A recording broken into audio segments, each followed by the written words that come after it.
So it was when I was interviewing for a project, the owner of the business said, you're like a red Ferrari on the highway. You can write your own ticket, you can write your own pass. Louis Medina was a successful self-taught IT contractor. He made six figures and bought everything he, his wife Yvette, and two children wanted. It felt really good knowing that I could go anywhere with in the industry. And so I began to buy cars, BMWs, every model you can imagine back then I bought. My wife had Mercedes and Infiniti, and I got caught up in my job. At the same time, we were slowly drifting away from the church.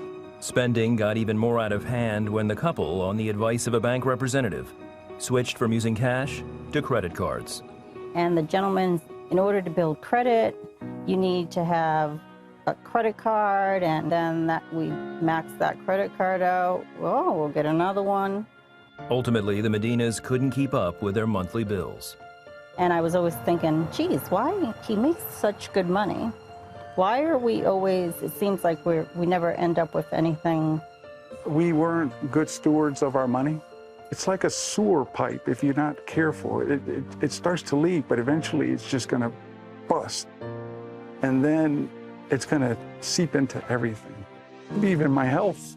Louis was diagnosed with stage 4 liver cirrhosis. It shocked him since he worked out and didn't drink alcohol.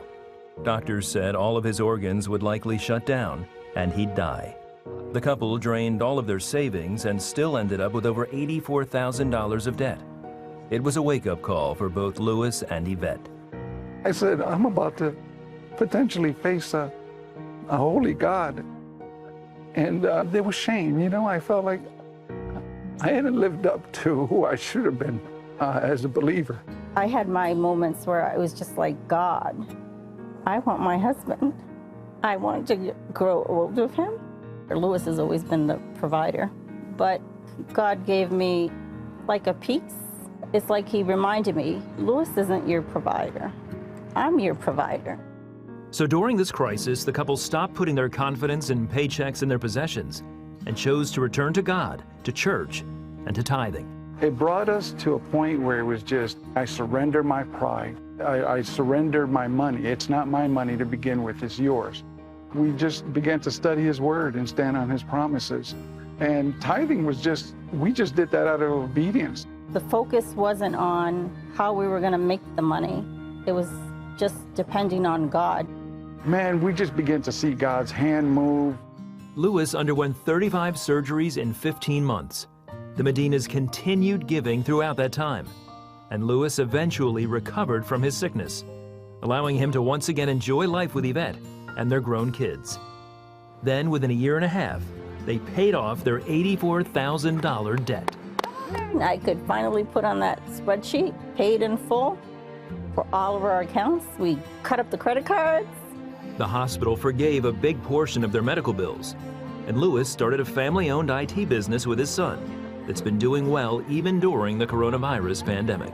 It feels so liberating. We have our priorities straight now. Number one is God. Now, instead of buying things for themselves, they prefer to give to others through ministries like CBN. We love donating to orphans and widows. You look at people differently. There's so much love. It's not about you. It's like, what can I do for somebody else? Life does not consist of the abundance and the things that you possess. And that peace, I thought I could get with another 740 or a Mercedes. You just can't buy it. It's from God.